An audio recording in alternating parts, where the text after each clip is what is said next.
Yo, what's going on, E7 fam? Pat here, back to do a quick video on that time I got reincarnated as a slime. The collab will return to Epic 7 from May 4th to May 25th. If you did not get Rimuru and Milim last time, whether you just weren't playing the game, you were on hiatus, whatever the reason, now is the time. Hopefully you have the resources to get these characters. They're both incredibly good still in PvP to this day. They are just very, very rock solid characters. If you could only pick up one from what we know right now, because as you see here, it says there's a new limited 5-star, and we'll talk about that in just a second. Get Milim, because Guiding Light's broken, and she's the only real answer to it in the game right now, aside from just obviously stacking your team sky high with a bunch of AoE attacks. So yeah, new 5-star limited hero will accompany Rimuru and Milim in the return.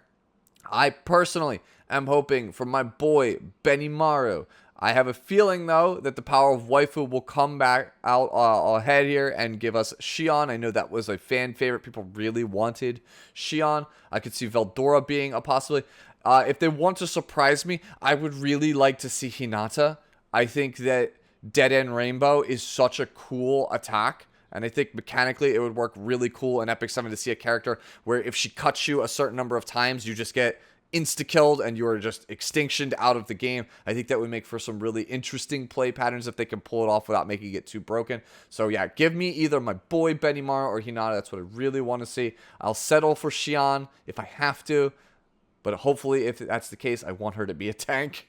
Moving on to the other stuff that was in this patch. There's a bunch of stuff that I'm not going to cover in this video. You probably watched all the quality of life videos leading up to the huge announcement, the big patch that's going to be tomorrow. The main reason I am here, if we scroll all the way down to the bottom here, is that they are reworking Shuna. She is getting changed pretty much entirely. The biggest problem with Shuna in the past is essentially she's a focus character. You cannot use the best parts of her kit without actually getting to 5 focus, which is a bit of a pain because she's a Soul Weaver, which traditionally those are very, very slow. Shuna's only like, I believe, 105 base speed, which is good, but not exactly great. It's faster than Destina, for example, but it's nowhere near Ahmed. So let's take a look at what they actually got on this character. So first up is the S1, which is Magicule Explosion. You'll notice that the acquire 1 focus here is being removed. Originally, it healed the health of the caster, right? So she can only heal herself. Now it has recovers health of all allies. If you have watched my How to Play Desert Jewel Basar video, Desert Wind, which is his S1, is misleading in its healing capabilities. It massively outperforms in a longer game Key to an Oath, which is Destina and or Ruel's S1. It is significantly stronger than it appears. When you look at the math on paper, you start to realize this is a lot of sustain. It is very, very good overall. You're like healing for like 85% as much as you would for like Key to an Oath, but it's the whole team. So over a long enough game, like that's a lot of, like you're healing thousands of HP with this thing every single time you cast it. The Soul Burn extra effect here was changed. It no longer grants an extra turn. That was to originally help out the focus mechanic on the character. And now grants an extra attack with the same skill, which potentially is actually more health here than if it was just standard Soul Burn 20 souls like Desert Jewel Basar, extra healing potency. So this move, based on the numbers, has the potential to be the strongest healing S1 in all of Epic 7. And that accounts for something. So that is a big glow up on the skill, independent of anything else. The next one is the signature skill, Blooming Lotus. This is the one that redistributes the health totals of everyone on your team before giving you a barrier. It also has some kind of cleansing component in it. You'll notice here that the cooldown on this was 4 turns and gave 3 focus. It is now 3 turns, gives no focus on the character. The barrier has been dropped here. It's no longer 3 turns to 2 turns. That's to account for the fact that the cooldown is lower. You basically have a barrier 2/3 of the time anyway, though, on this character, which is nice. Very short cooldown cleanse. Potentially redistributing health is very, very nice. Again, that one, I'm jury still. I haven't really ever played with Shuna, full disclosure, so I couldn't tell you if redistributing health is actually that good. It's just the thing that's unique about her that no one else really does. But traditionally, a barrier that's on this short of a cooldown like Diane is pretty good.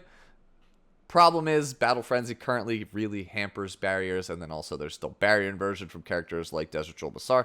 So I think if Shuna decided to actually, you know, make a showing in PvP, then Desert Troll Basars would come out of the woodwork and kind of swat her down.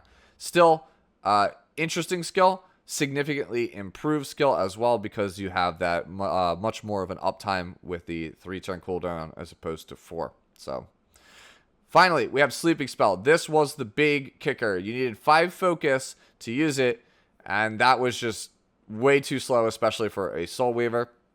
It now is a 4-turn cooldown move.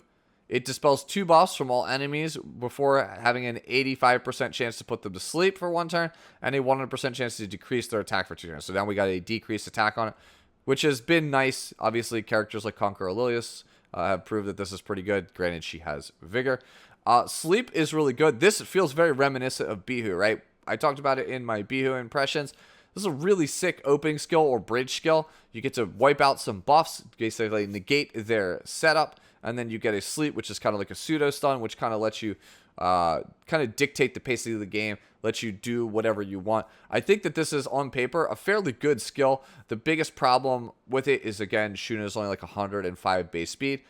That said, she does have fairly good bulk stats, right?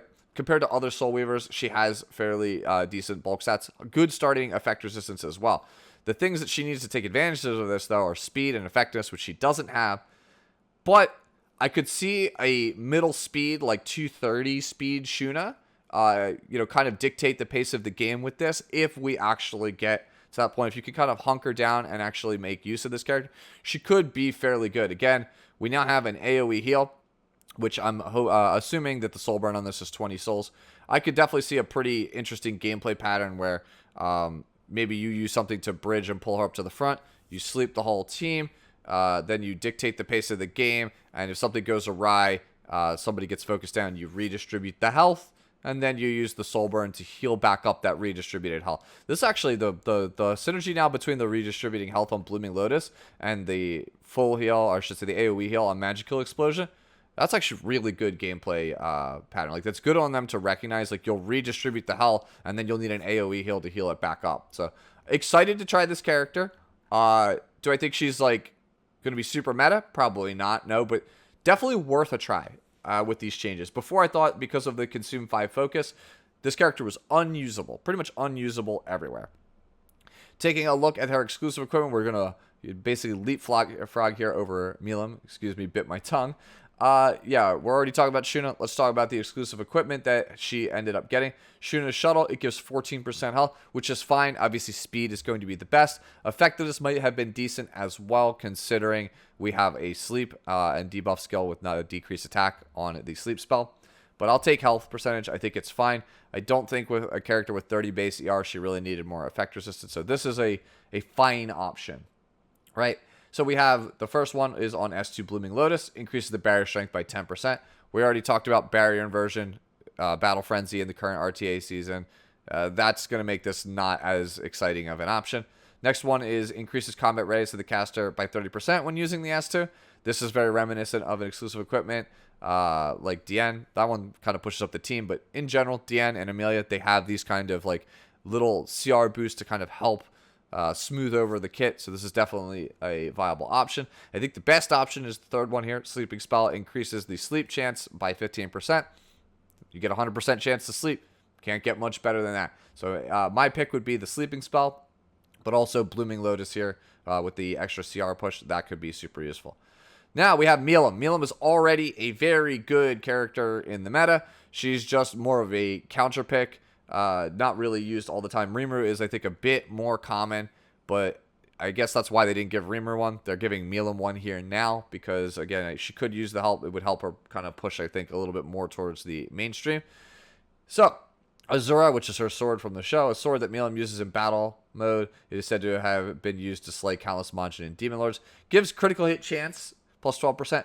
Probably the best thing they could have given this thing aside from speed.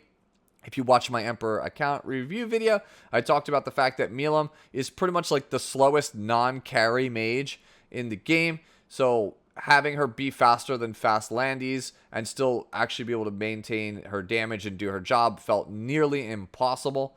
It's just the gear, the burden of gear was just way too high on that. Critical hit chance, 12% could make that a reality. Critical hit chance is the stat you want to see on your character for exclusive equipments. If the burden is too high for the character to gear them effectively, look at Ilanav, for example. That was another one that really needed critical hit chance on the exclusive equipment. So I'm very excited to see this one. It will make things significantly easier, especially for those of you who are newer players and picking up Milim for the first time, coming into the game with the collab. Very, very, very nice. So we have Dragon Dive here as the first exclusive equipment. Increases the lifesteal, which the move naturally has, by 20%. Really like this one. This is great if you are playing lifesteal or counter Milim. If you're playing lifesteal on Knuckles or counter set on Knuckles, I think that this is going to be the exclusive equipment for you. Next one is on Dragon Eye Milim Eye. Increases the damage dealt by Dragon Buster by 10%. Dragon Buster is a nice to have on the character. It's not exactly the main reason you're playing the character, though. You're playing it for the passive stealth reveal component. Then we have Dragon Fear. Here, when an enemy is defeated with Dragon Fear, it acquires 1 additional focus. This is going to be the exclusive equipment you're going to want to use if you play the aggressive Milim with the Ancient Book on it. But even then, it's still not quite as good, I think, as the first one, Dragon Dive. You're still going to play this, I think, if you're on Speed Milim. But the play pattern on Book has always been Dragon Dive for attack buff, get 1 focus. Dragon Fear, get 2 focus. You're 2 focus away from Dragon Buster. Now, the play pattern is get the attack buff and 1 focus from Dive. Use Fear, get Extinction, get 3 focus if you manage to secure a kill. You're still 1 turn away from Dragon Buster. So, again, I still think you're going to play this one because of the turn 2 threat of Dragon Buster as opposed to a turn 3 threat on Dragon Buster. But, yeah. Dragon Dive for you slower players, you bruiser players, right? Dragon Fear otherwise. So, there you go. That's everything in a nutshell as far as what we ended up getting today that is relevant to the Slime collab. I will try very hard in the next week to do an updated, much more condensed how to play video for Rimuru and Milim, as well as my impressions on whatever the new 5-star character actually is. When I made how to play Rimuru, I said that normally I wait a very long time to kind of let everything play out with the player base. We kind of figure out everything there is about the character, let the character's meta develop, and then I make the video. But at the time, Rimuru was such an important meta character, and we were approaching the end of the season, I felt I had to say something and put out builds for those characters, because, again, they were pretty much at the top of the meta at that time. Still meta relevant now, but things like Resistance Rimuru is a thing, and counter tanky Bruiser Milim is a thing, that those things weren't really meta or, used when I made those videos. So those videos are pretty outdated. So expect an update for the Tensura characters from me in a much more bite-sized, condensed form when this collab drops sometimes next week. As always, enjoy the rest of your day, the rest of your week, and I'll see you all in the next video. Bye-bye now.